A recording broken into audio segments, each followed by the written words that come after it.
Hello, and welcome to another episode of the Melbourne Athletic Development Podcast. Today, we're very fortunate to have with us Professor Kevin Miller from Texas State University. Kevin, thank you very much for being here today. Oh, my pleasure. Happy to be with you. Thanks for the invitation.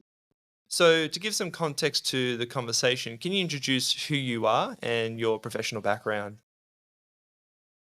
Sure. So, my name is Dr. Kevin Miller. I'm a full professor here at Texas State University in our athletic training department. I have studied and um, done research on all kinds of exertional heat illnesses in my career, primarily focusing on exertional heat stroke as well as exercise associated muscle cramping. And thus far in my career, I'm one of the few people who have proposed new theories for why muscle cramping occurs during exercise, as well as done some studies and helped guide our decision making process and helped written several position statements, consensus statements, and roundtables about how best to prevent, treat, and diagnose exertional heat illness. What made you start to look into heat illness and obviously the associated cramping research? What sort of took you down that path? Sure. So I have a very bad personal history of muscle cramping during exercise. It's I was always the a case, isn't soccer it? player. Right.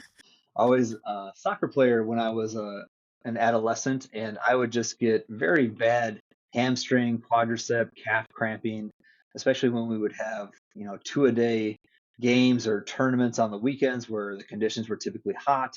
And so exercising in those conditions, my muscles would just cramp up. And uh, as a result of that background, going into university and learning more about exercise physiology and how the muscles work and how our nervous system works, it always fascinated me that we were so sure at the time back in like the late 1990s, early 2000s on what caused cramping. And everybody said it was salt loss and dehydration, and you just got to, take in more sodium or you got to eat more bananas because it's potassium that you got to focus on.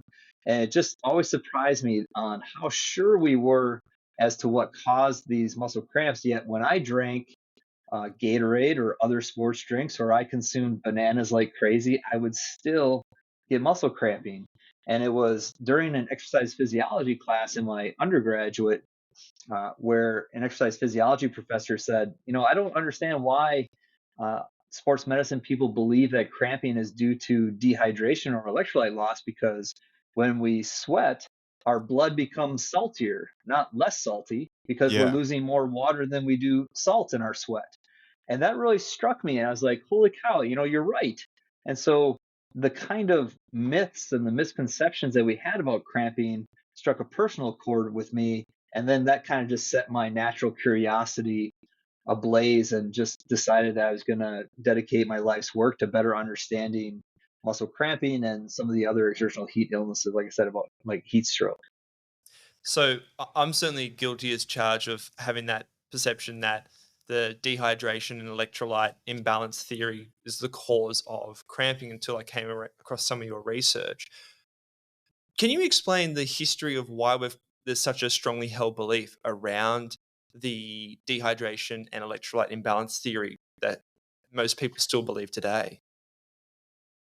Right. I think this was a theory really born in the late 1800s, early 19th century, where you would have observations, typically very small sample sizes. These were people typically working in very hot, humid conditions like mines or like sugarcane fields, those kinds of very hot tropical climates. And people would observe that these people that were doing work in these very hot, humid conditions would often develop uh, exertional muscle cramping. And so when they were doing their observations, they would note these people would typically sweat quite a bit. And then they would replace their sweat losses with beer or other kind of hypotonic beverages. And as time progressed and the observations moved to like the Hoover Dam in the United States, some observations occurred where they noticed that the gentlemen that were drinking salted milk or salted water or other types of high sodium drinks tended to have fewer muscle cramps during their occupational work.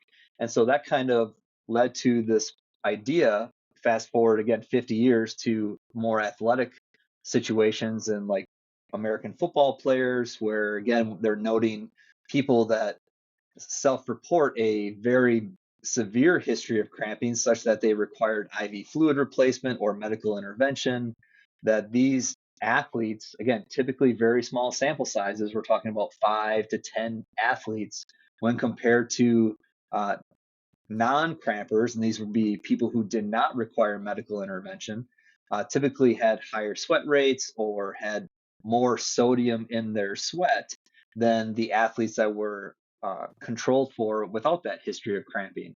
Yeah, it's very interesting when you look at those preliminary studies. Again, there's a couple of problems. Number one, the small sample sizes is a major red flag, because as you look at sweat characteristics in athletes, we have very wide ranges of data.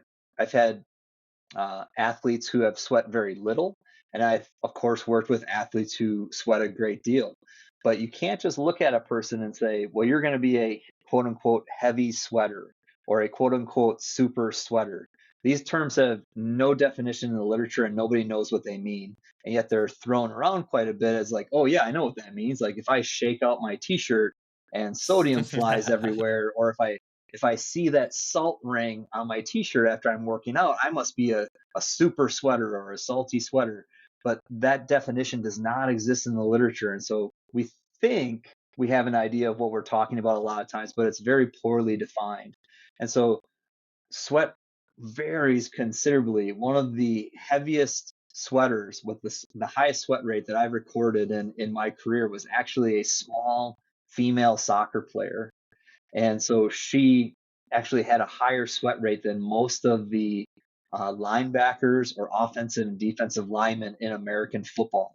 And so you can't just look at a person and say, you're going to be predisposed to cramping because you're a large person, or you're less predisposed to cramping because you're a small person, or you're female, or those types of observations.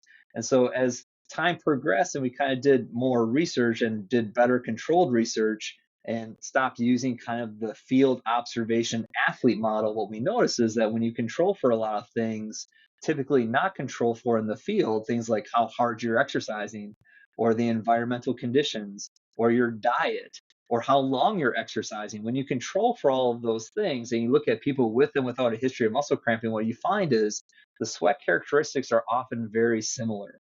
And so my group did the largest prospective cohort study in Division I collegiate athletes. So in the United States, this would be like the best college athletes. And we looked at as many sports as the coaches would allow us to come test. So we looked at wrestling, field hockey, track and field, basketball, women's and men's. We looked at as many sports as we possibly could, 11 in total. And we just looked at whether or not those athletes had a history of cramping or they did not have a history of cramping. And unlike prior studies that were funded by the sports strength industry, we did not exclude people just by severe cramping. And so we know that the majority of cramping that occurs during exercise is not severe, right? It's not cramping that requires a doctor's intervention or requires another medical professional to come help you, or IV insertion or anything like that. Most of the time, exercise-associated cramps are generally mild or moderate, and athletes will stretch or reduce their intensity or stop altogether and do something like drink some water or eat something and then go back to their competition. They finish competition just fine. And so when you isolate the very severe, the worst of the worst crampers, and then compare them to the people who have never cramped, I think you're going to find those differences. But when you make your perception broader and you include mild, moderate, and severe crampers, like what we did in my study, you notice that there's no differences in sweat characteristics. That's sweat rate, the sodium in sweat, potassium in sweat, chloride in sweat, the sweat volume. None of those things were significantly different between our two groups of people in 10 out of the 11 sports that we tested. The one sport where we did find that sweat characteristics were predictive of who was and who was not a cramp or a cramper was American football. And American football seems to be this very unique type of situation where the athletes are typically very large in the Northern Hemisphere. They compete in those typical hot, humid conditions. They're wearing usually 10 to 15 pounds of extra equipment to protect themselves during sport. And so when you have all of those extra factors included, those people, they might benefit from some sodium replacement, some fluid replacement strategies. But for every other sport that we looked at, if you handed me a sweat sample, I could not tell you whether that person was a cramper or not looking at just the sweat. With that in mind, does that suggest that the electrolyte theory is debunked, or does it suggest that it's more nuanced and we need to understand, given particularly the example you use there of football, that there may be some association, but the theory in which it's currently presented is not the entire story? Right. So this is where I think as scientists, we get guilty. We try to simplify things as much as possible, right? The Occam's razor effect, right? It's usually the simplest explanation that tends to be the most correct one. And I think in the case of muscle cramping, what we have here is a very complex injury that goes beyond this box causes this box to occur, and then two more boxes later, you get cramping. Instead, in the theory that I proposed in 2022, which we very cleverly called the multifactorial theory, we essentially said, there's more than one road to get to your destination. And Yep. so rather than thinking of cramping as having a singular cause like fatigue or dehydration or electrolyte imbalance, which, by the way, nobody ever knows or discusses what electrolyte imbalance actually means. We just Yeah. throw that term out there like, oh, of course, electrolyte imbalance. But we never know what that term actually means, which electrolytes, how are they imbalanced? Is it a ratio? That stuff is never clearly defined either.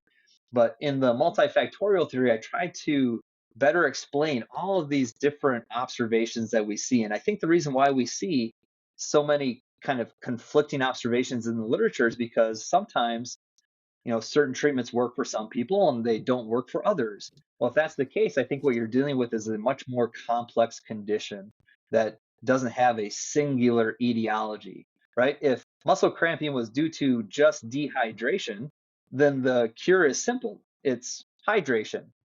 And yet when you ask almost anybody that's had a muscle cramp during exercise, what did you do to treat and relieve that muscle cramp?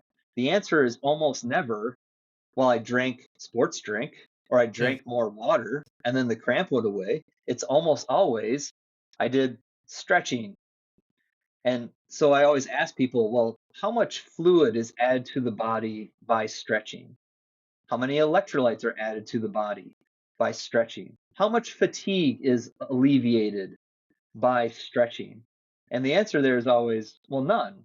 And yet, if I asked you, what is the cause of exertional heat stroke? Why do people die from exertional heat stroke? You would say, well, it's because their body temperature is too elevated for too long a period of time. And Mm. so the treatment for exertional heat stroke is cooling. And so it's not acupuncture, something that's completely different than the cause, right? So if the cause is overheating, then the treatment must be cooling. And so that's how medicine works. And yet when it comes to cramping, people were saying, well, the problem is it's loss of water. But then the treatment has to be restoration of water. And yet our main treatment that we use that almost works every single time very, very quickly is something completely unassociated with metabolism or fluid dynamics in the body or electrolyte dynamics in the body. And so Martin Swellnus out of Cape Town, South Africa was one of the first people to really highlight some of these, varied theories and why there was kind of a conflicting physiological argument. And then I came around after Dr. Swellnus and said, well, maybe if we rethink this, maybe because Dr. Swellnus kind of proposed that it's due to fatigue. And then I came along like, well, fatigue, I think, is a part of it. And I still think even dehydration could be a part of it because we know that when you're dehydrated, you will fatigue much more quickly. And so there's more that happens to the body during exercise than just a singular event like dehydration, right? Or electrolyte loss or fatigue. It's this very complex spider web of factors going on in the body.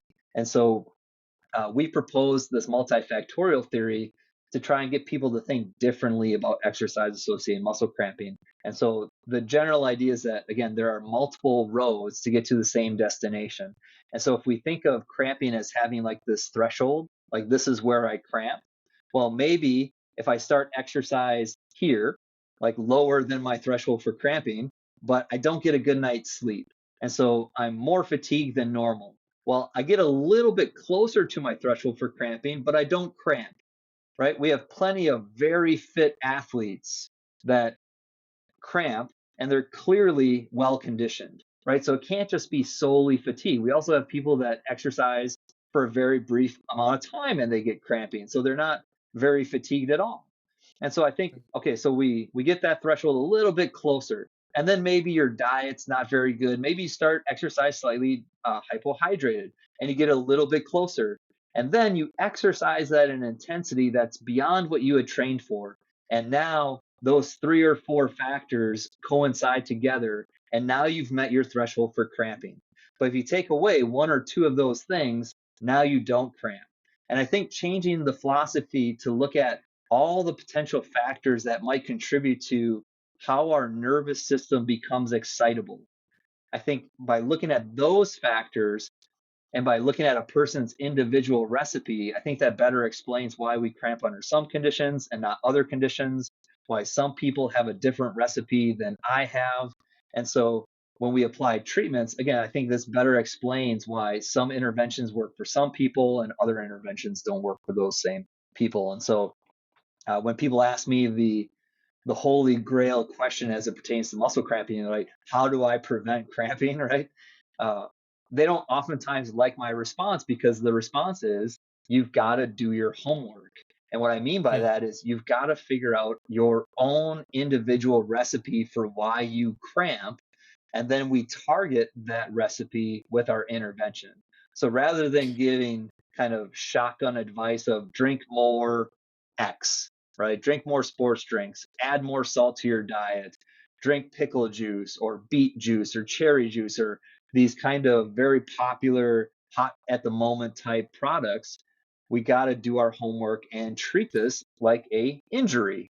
And if you came to see me with an injury, I'm going to do a history. I'm going to observe you. I'm going to palpate your body and look for changes in your range of motion and your strength and your neurological activity. In other words, I'm going to do an evaluation of you to try and figure out why you're getting this medical condition. And when you approach muscle cramping like that, I think you remind yourself that this is not the normal for my body, that this is an injury. And when you do your homework, I think you'll be much more successful trying to prevent cramping if you understand the factors that preceded why you cramp. And again, acknowledge that there's more than one way to get to the same spot. It makes me think of you speaking of this simplistic notion of cramping, how much the sports drink industry has to do with that as well, because it's obviously something that has been marketed as this is the solution to it. I was thinking one thing that would be good to start with then is actually talking about the pathophysiology of cramping. Like, what is a cramp itself? Sure. So it's very important whenever you talk about a condition that you satisfactorily define the condition that you're talking about. And so muscle cramping, again, falls into one of those uh, injuries that has a lot of inappropriate terminology surrounding it. So things like contracture, tick, spasm, fasciculation, these are all very specific medically defined terms that are often used interchangeably with exercise associated muscle cramping. So, very important for your listeners to understand that what we're talking about here is exercise associated muscle cramping, or what might be called exertional muscle cramping, or sometimes in the literature you might even see it as like occupational muscle cramping. The commonality with all of those is there's physical work involved, right? That's the major point to take away. And these are painful, involuntary, meaning that they're often not controlled on purpose, contractions of skeletal muscle that occur either during physical activity or exercise or shortly thereafter. And so these are very different than things like menstrual cramping, than pregnancy related cramping, than nighttime or nocturnal cramping, because all of those different other conditions have purported different causes. And Mm. so what we're talking about here are the cramps that occur during exercise or physical work. And so one of the things that I typically get on a soapbox with my students is the term heat cramps. And so I often ask them, like, has anybody heard of a heat cramp? And almost everybody raises their hand because, again, I live in Texas. It's very hot, very humid, and it's 110 degrees Fahrenheit in the summers, oftentimes for 3 months. And so I'll often tell them, like, no, you've never heard of heat cramps because this is a misnomer. And so heat cramps is thrown all around the literature and the scientific literature to boot. And it's a bad term that often is applied to exercise associated muscle cramps. And yet we know that cramping is not related to your body temperature, right? It's not like we get muscle cramps first, then we get exertional heat exhaustion, and then we get exertional heat stroke. There's no tiered level of exertional heat illness. And so when we look at people that finish races and have muscle cramping and we look at their body temperature is oftentimes not elevated to dangerous levels. It's oftentimes not different between people who don't cramp. When we look at muscle temperature, it's not different. When we look at skin temperature, not different. And we know people get muscle cramping during exercise in temperature controlled places like swimming pools or tennis arenas, indoor facilities. And so, for all of those reasons, we try to avoid using bad terminology. And again, when we say like something like heat cramps, I think it implies a treatment, right? If the cramp is due to the heat, well, then the solution is cooling. And yet, when you get a muscle cramp during exercise, I don't throw you an ice pack. I stretch your muscle until the cramp goes away, and then we try and figure out why did you get those muscle cramps to begin with. In other words, we try to find what your recipe is, and then we target that with our treatments and interventions moving forward. With, with that in mind, you mentioned as well before that there were some like centrally driven factors that may influence it, and you might be able to allude to how they relate to fatigue or exertion. What happens both in our central systems, that is our brain and spinal cord structures, and what actually happens at the level of the muscle tissue itself when a cramp occurs? Yeah, those are all great physiological questions. Um, when we look at fatigue, for example, it seems like, especially in some of our animal models and animal studies, that when you fatigue the central nervous system, it seems like our neurological receptors become overexcited. So if you think of it like a teeter totter, and on each side of the teeter totter, you have excitation of the neurological system and inhibition or calming down of the nervous system. It seems like when our system becomes fatigued, we get an imbalance of that teeter totter more towards the excitation. And so the neuroreceptors, like in our muscles and in our tendons, tend to behave differently than they would if they were not in a fatigued state. So receptors like our muscle spindles and our Golgi tendon organs, our muscle spindles tend to be excitatory to our nervous system, whereas our Golgi tendon organs tend to be inhibitory. They tend to try and tell our neurons that talk to our muscles to relax. Well, there seems to be an overexcitation towards, you know, contraction in those situations. And so, what exactly is happening within the muscle at a muscle cramp during exercise is actually unknown. And it's really tricky to do that type of research. I've tried to design studies to do that, and oftentimes would require like a muscle biopsy. And if you know anything about a cramping muscle, you understand how often painful that condition is and how hard and tense those muscles become when they're actually experiencing a cramp. And so right now our technology to better understand like what's happening within the muscle itself from a biochemical level is kind of tricky to do because we would have to take a sample of that muscle tissue and then really analyze it to see what it was going through. And so a lot of the studies we have to look at that question are more EMG type studies or electromyography type studies to try and figure out what's happening to the neurological activity and how is the muscle reacting to the stimuli.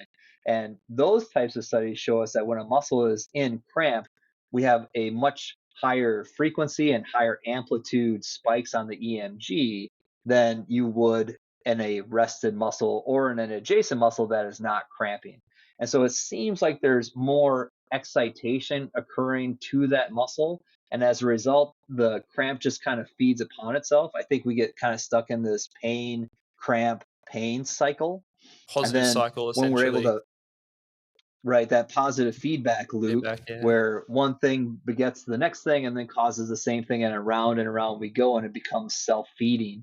And when you break that cycle by physically separating the actin and myosin filaments by stretching, and you don't allow that muscle to contract and shorten anymore, you actually break that cramp. So that's what I think stretching is doing primarily.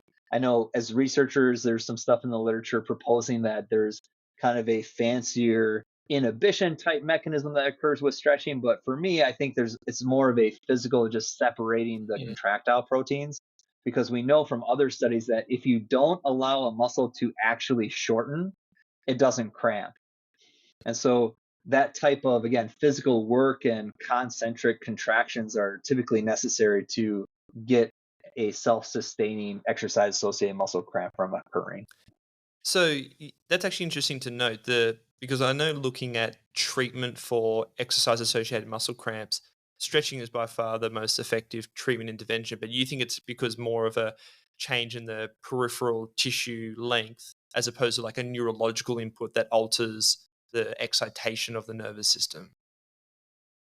Right. And there's some good data. I'm not saying it's completely just a physical separation issue. Um, there is some data to suggest that, like, when our triceps surae musculature, so like our gastrocs or our calves, are in a lengthened position, we get more Golgi tendon organ activity that occurs.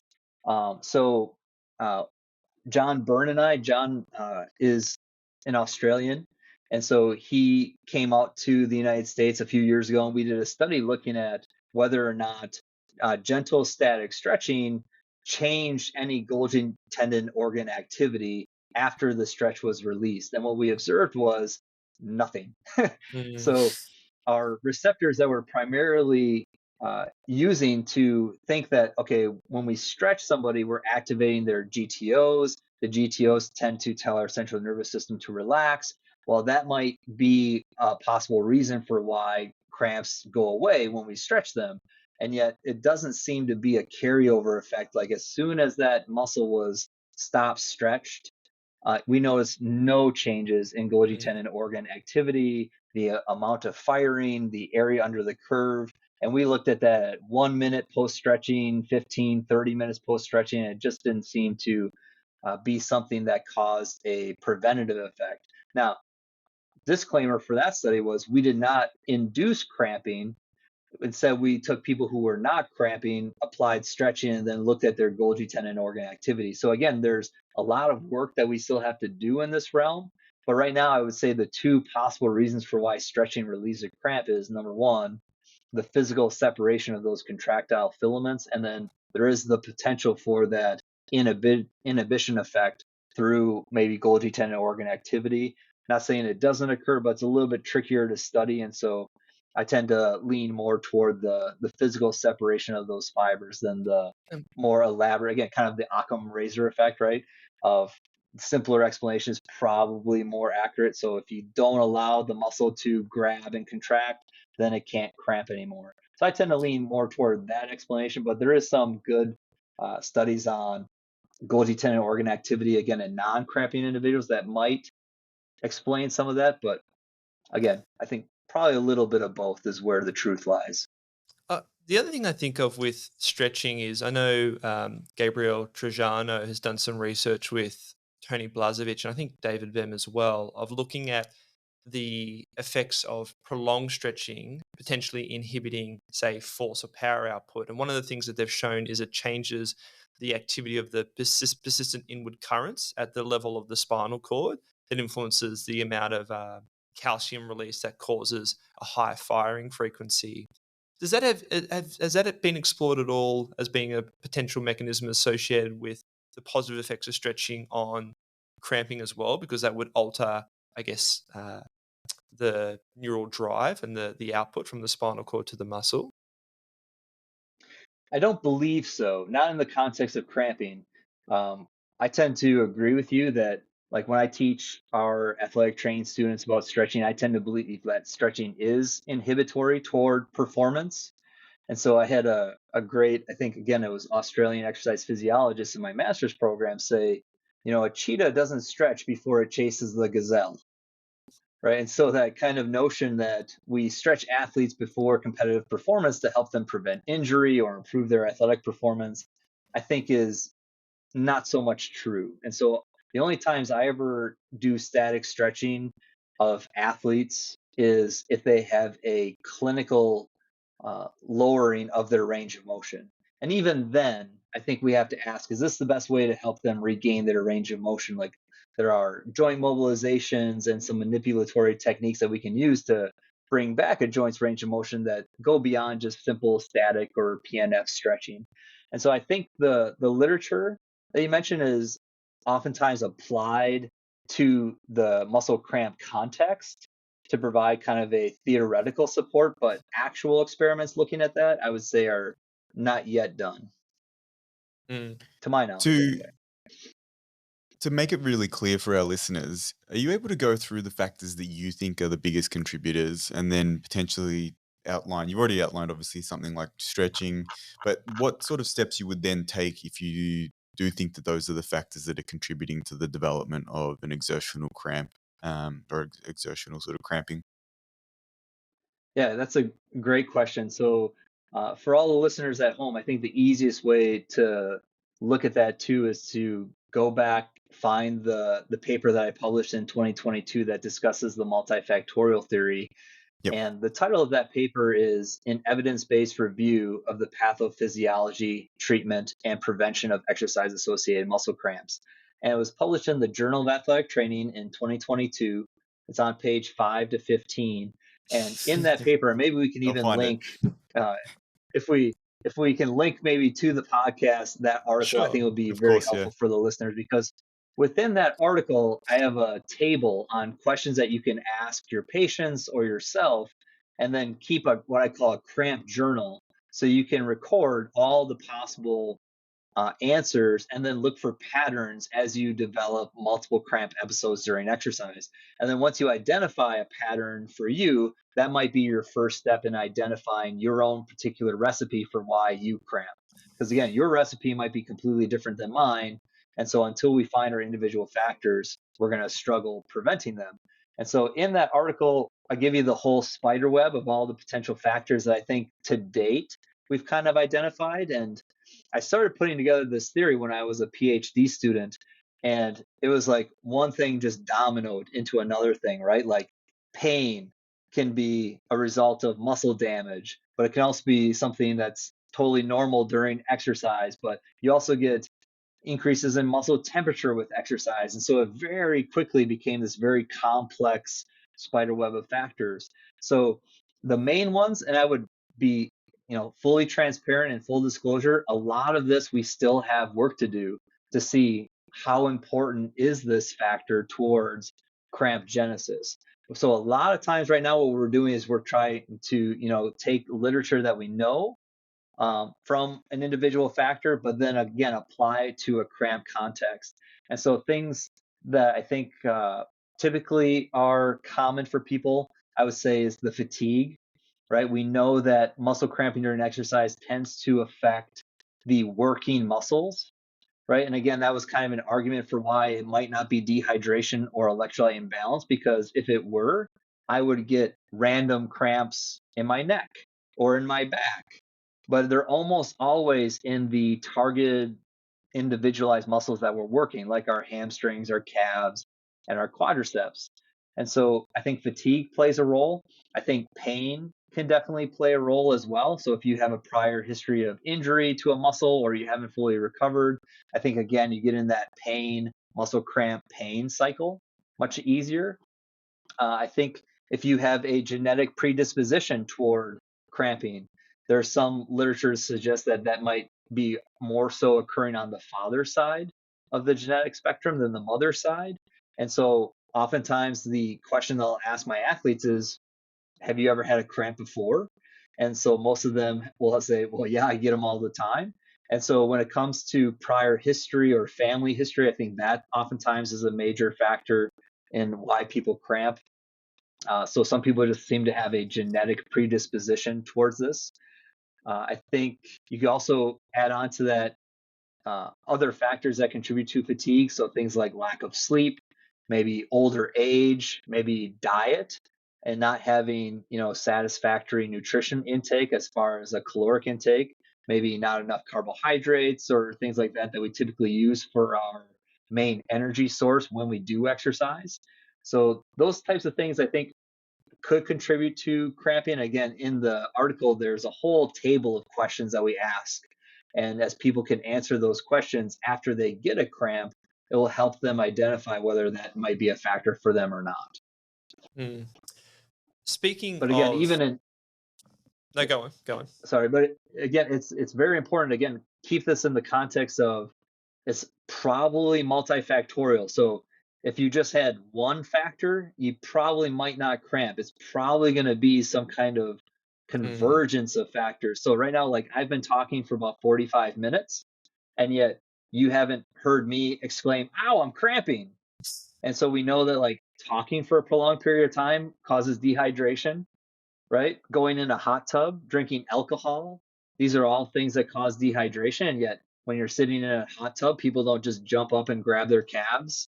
And so, just one thing by itself is probably not going to do it. But when you get those other things combined, that's when I think you change the central nervous system activity. And so, any factor that could potentially change your excitability in your nervous system could potentially be something to include in your recipe. And so, a particularly fascinating area that I think gets overlooked in the context of muscle cramping is psychology and how the mind influences the body. And so, again, we're looking at not necessarily cramping per se here, but there are some research studies that have shown that stress and that just doing a simple task like counting backwards from 779 by 13 caused a change in the excitability of trigger points in muscles in Mm. people. And even stressful conditions or stressful injuries like tension headaches cause changes in the excitability of muscles. And so, again, not an area that I think we've explored enough in the realm of muscle cramping per se, but I think there's that foundation for the athlete that goes out and competes in a heightened psychological state.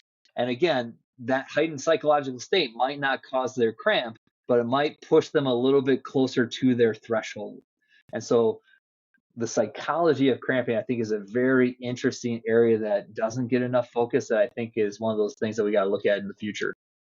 Yeah, so thinking about the etiology of cramping from a preventative standpoint, we really need to be thinking about some different systems or subsystems. So one of the big things that you've highlighted here is your overall nervous system excitability. So that can really start to relate to a lot of non-physical factors when you think about sleep, when you think about Mhm. psycho-emotional stress, perceived stress.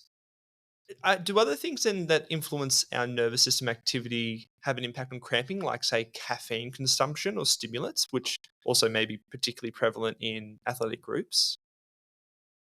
Sure. So again, I think again, great idea. Excellent foundational research that we have on caffeine being a stimulant and excitatory. We don't have any studies that I'm aware of that have directly looked at caffeine consumption and cramp risk.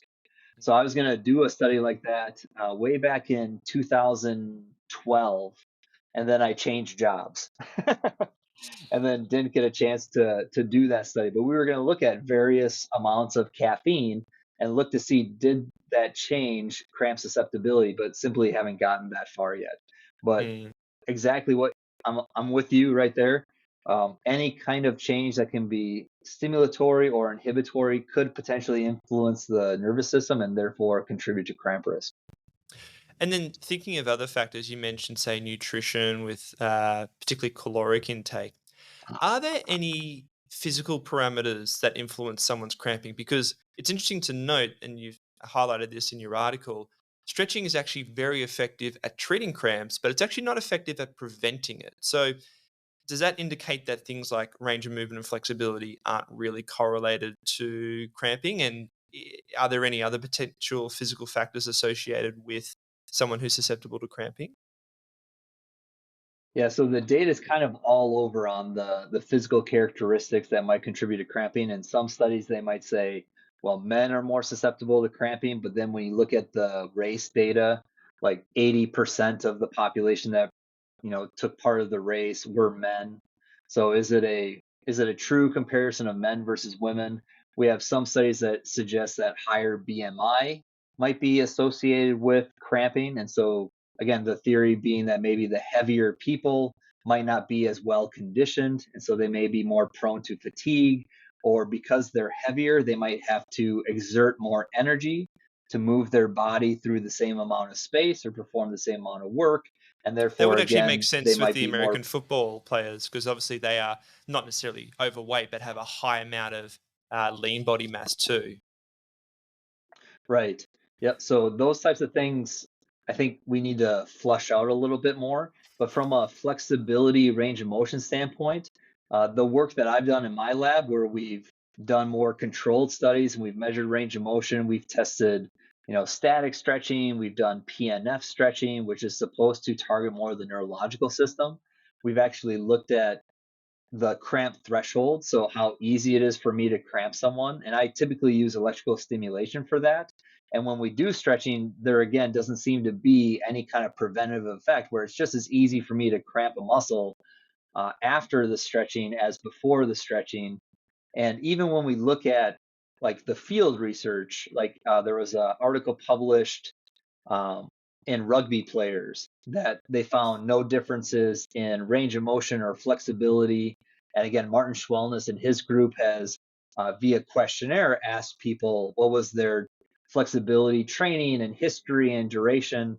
And for the majority of all of those field studies, it does not seem that the amount of time that you spend stretching in the days or even weeks leading up to the event were different between the people who did experience cramping and the ones who actually did not. Oh, sorry, you go, John. No, no, go. It sounds like too the way you're describing a lot of the literature there's just so many gaps still in our knowledge and understanding of cramping and related factors. One other question I had for you too, and I'm not sure if there's any research on this, but even if there's any anecdotal evidence, is cramping any way correlated to the development of, say, a musculoskeletal injury in athletes? Can it be a warning sign that leads to the onset of a soft tissue strain, as an example? That I'm not aware of specifically as it pertains to strains. My group has done some work on what is the effect of cramping on future cramps. And so we did a series of experiments where we looked at voluntary induction of cramps. So we had people come in, they were rested, no exercise, no dehydration. We made sure they were very well hydrated and in a normal body state. And all we asked them to do was cramp themselves. And so people like myself with a very bad history of cramping, I think I could probably cramp almost any muscle in my body on command at this point. It's not a superpower. It's like the worst superpower you could possibly have, right? If you were a superhero. But these people were brought in again, completely rested, no exercise, no sweat loss, no dehydration. They were simply asked, can you cramp your own calf? Or can you cramp like a muscle in your big toe? And a lot of people could do that. And then we looked at how easy it was for then me to induce a cramp with my electrical stimulation technique that I use. And following that initial cramp, it seemed like the risk for a second cramp was higher all the way up to 1 hour after the volitionally induced cramp. And so I think those observations, then we also did a study looking at the neurological activity. We did a study where we measured H reflex. And this is a technique where you get an idea for, again, the excitability of the nervous system. And what we noticed was the H reflex following the volitional cramp was also elevated for up to 1 hour after the cramp had occurred. And so I think that explains some of the observations that we see in the field working with athletes, where if you get a cramp in the third quarter of a football game or toward the end of the first half of a soccer match, you're much more likely to get another cramp in the second half of the soccer match or in the fourth quarter of the football game.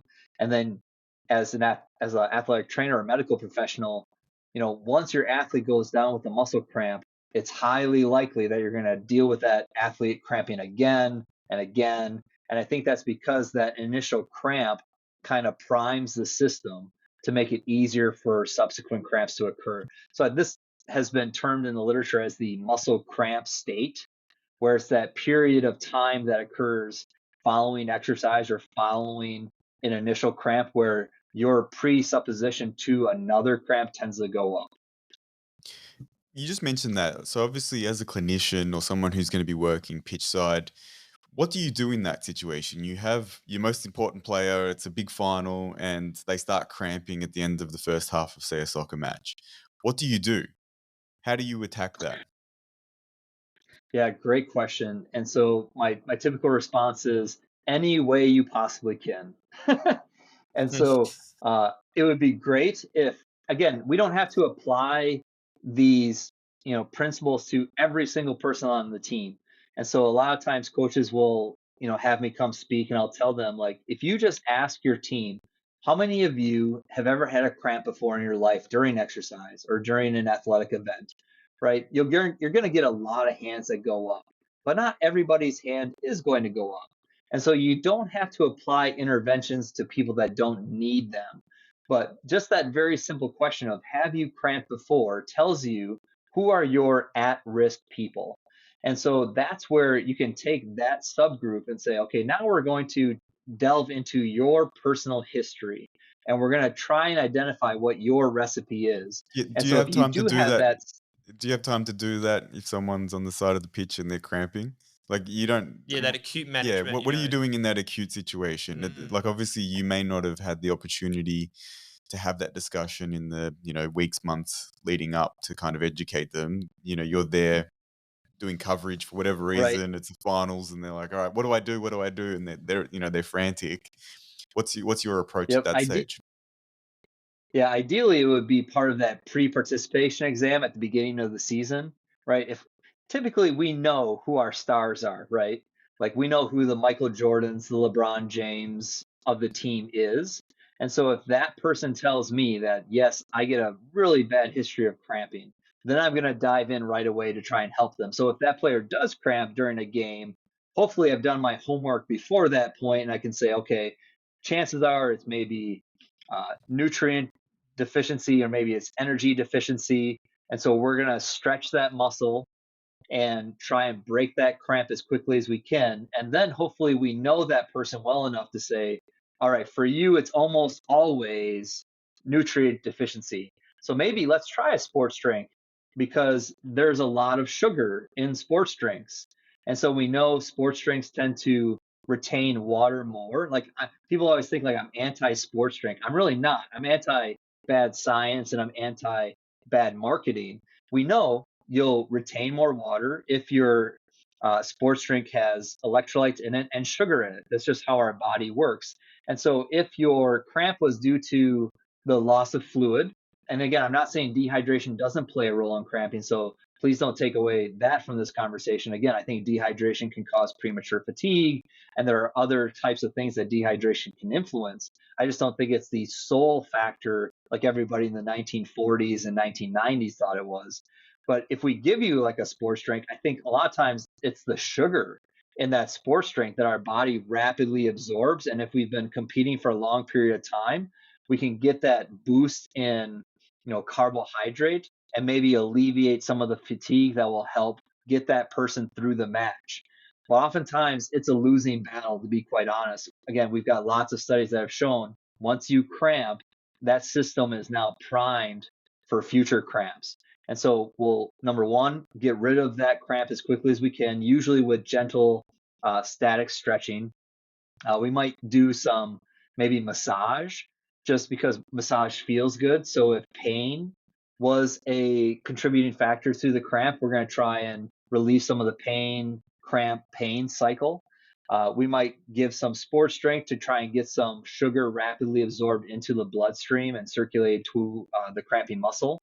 And then if we can, we'll do that for a period of time, try to be strategic for when we need that player the most. And so trying to allow the central nervous system to rest and recover oftentimes is equally important. So if we can hold that player out during a timeout or for a couple of minutes to help them catch their breath, help them reestablish as normal as they can before going back into the contest, these are all just strategies that you try to employ just to get your player through the game. And then once the game is over, now we can more fully attack the factors that might have contributed to them. Like maybe it was a meal, so we're going to focus on electrolyte replacement or nutrient replacement. We're going to work on pain reduction strategies, maybe with some like interferential current or modalities, maybe like some ice massage, something like that. But once that cramp occurs, oftentimes it's a very losing battle, and you're going to deal with recurrent cramping for the rest of the exercise session, unfortunately. The popularity of things, and you mentioned it earlier, like pickle juice and things like that. And quinine and other Yeah, these sort of factors that people try and use in the moment. Is there any data to support their use? And if so, what's the mechanism? Yeah, let me talk about quinine first. So quinine sulfate or quinine or tonic water is quinine is the active ingredient in tonic water. In the United States, we banned the prescription of quinine because quinine sulfate and quinine prescription has some very serious side effects related to the heart. And so you don't want to cause heart conditions trying to fight something that oftentimes is an inconvenience, or it might cause a little bit of pain, loss of sleep if it happens at night, but we don't want to cause you any cardiac problems. So the USDA banned the use of quinine for prescriptions, and so you can't get that prescription from doctors in the United States anymore. You can buy tonic water still in the United States, however, but it's at a very much lower concentration. And so there was some Cochrane reviews that had been done a couple of years ago on quinine, and it is effective. Quinine is a muscle relaxant. And so when you take a muscle relaxer, you're, causing a much more difficult time for that muscle to contract. If the muscle can't contract, you don't get cramping. And so quinine is effective. But again, I would highly recommend to everybody, don't do quinine, don't do tonic water because of the side effects that occur with it. Now, some of the other things that are becoming more popular, the things like pickle juice or the cayenne pepper-based solutions, are gaining some more popularity. And the pickle juice phenomenon was really started from my lab. We did a study again where we dehydrated subjects, but we dehydrated them with one-legged biking. So they were in a heat chamber and they were doing one-legged cycling, so we could keep one leg completely rested and unexercised. And then we looked at the question, does mild dehydration cause cramping or change cramp susceptibility? And when you separate fatigue from the equation, that's why we did the one-legged biking, we induced the cramp in the rested, unexercised muscle, but we had people bike in a heat chamber until they lost a certain amount of their body weight. When you separate fatigue from dehydration, again, what we observed was there was no change in cramp susceptibility or cramp risk. And then we repeated that experiment with more severe levels of dehydration. So the first study I ever did was a 3% body mass loss, which people would say would be mild dehydration. And then we took people all the way up to 5% and even above 5%, which oftentimes is classified as more of a significant or severe body mass loss. And again, the results were the same. We found no significant differences in cramp risk, again, when you separate fatigue from dehydration. But the second part of that study was we induced the cramp, and then while people were cramping, we gave them either a double shot. So think about like 80 to 100 milliliters of pickle juice, or we gave them 80 to 100 milliliters of deionized water. And we gave them a volume that was consistent with their body weight. So the heavier people got a little bit more pickle juice or water. And then we compared how long the muscle cramps lasted following ingestion of the pickle juice and water. And what we observed was pickle juice actually shortened cramp duration by about 40% compared to drinking pure water or by nothing at all. And we also did blood samples at 1 minute and 5 minutes after they had finished drinking the pickle juice. And what we observed was there was no change in any of the major blood electrolytes or plasma volume or osmolality or any of those things. And the effect was so fast, usually in about 90 seconds, that we couldn't explain the absorption of the fluid through the stomach into the intestines, the effect was too fast.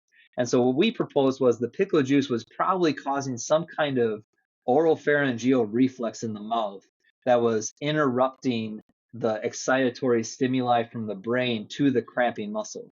So I always purport it to people like this, like when you slam your hand in a car door, like that's very painful, right? And so to block that pain, what we do is we grab another portion of our body and squeeze, right? The brain can only handle so much stimuli before it kind of, gets, blurred. And so that's what I think pickle juice is doing. I think it's interrupting that pain cycle by providing kind of a noxious stimulus in the mouth that then causes that excitation to stop, and then the muscle cramp tends to shorten. Now, the thing I always remind people when I mention that study is pickle juice relieved the cramp in about 90 seconds on average, but stretching almost always relieves the cramp faster than that. And so when it comes to what am I going to do for an athlete that is cramping in front of me, it's not hand them pickle juice, it's stretch them. And then we'll try and figure out what was it that caused the cramp in the first place. But Is pickle it juice worth does seem to have combining the two? something special about stretching with pickle juice. Yeah. Yeah, I Is think there you could do additive that. I don't effects? think that's Like, have you noticed additive effects to doing like multiple, obviously you suggested it's multifactorial. So is it worth adding these things together to try and get that, immediacy of a result?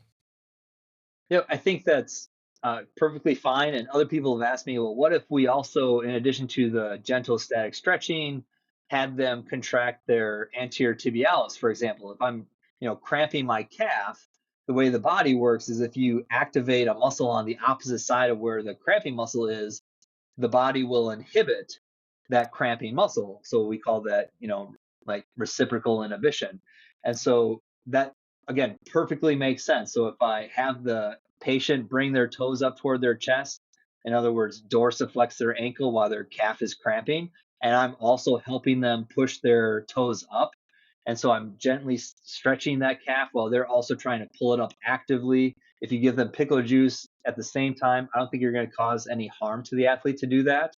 I will say we did another study where we made people drink approximately 700 milliliters of pickle juice. And so we gave But that people was Causes almost other a full problems, surely. Nalgene.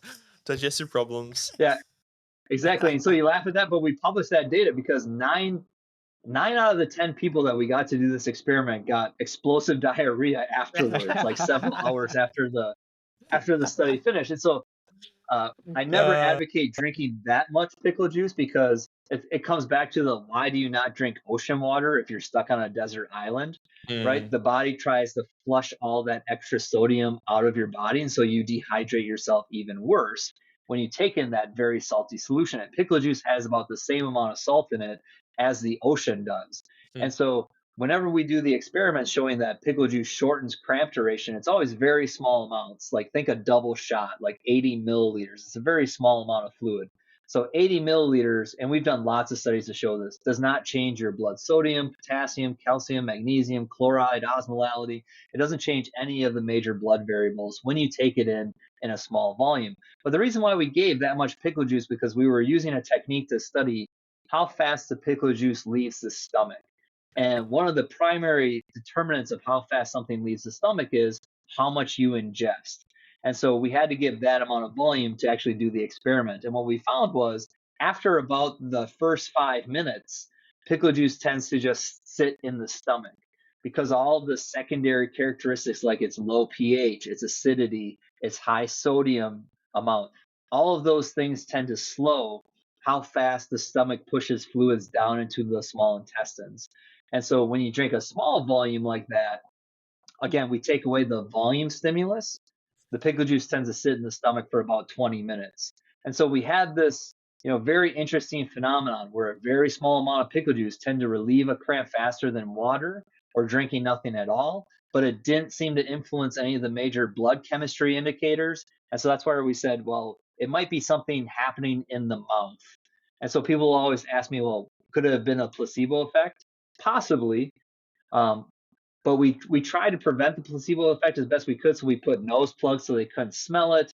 We didn't tell them what they were going to drink. I didn't know what they were drinking that day. They drank it out of an opaque bottle. We told all of our subjects, don't make any faces that might give away what you drank. So we tried to blind it as best we could. But as soon as that fluid hit the mouth, you knew you were drinking something.